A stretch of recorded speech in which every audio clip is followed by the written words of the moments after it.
चल रही है वीडियो। ये देखो जो रिसिप्ट। आज मैं आपके सामने अनबॉक्सिंग करूंगा।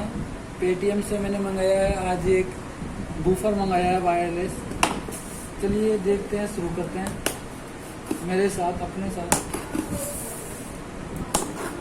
और ये मैंने डिब्बे को यहाँ से काटा।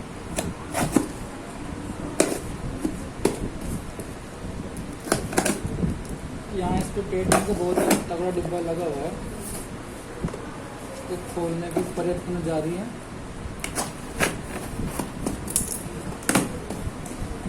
और ये बूफर देखते हैं इसमें निकला है।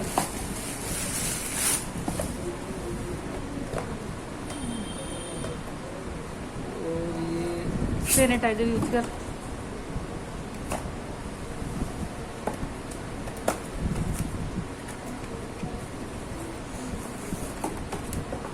बूफर स्पीकर निकला है अंदर से। चलो ठीक है भैया, मिलना रहते हैं।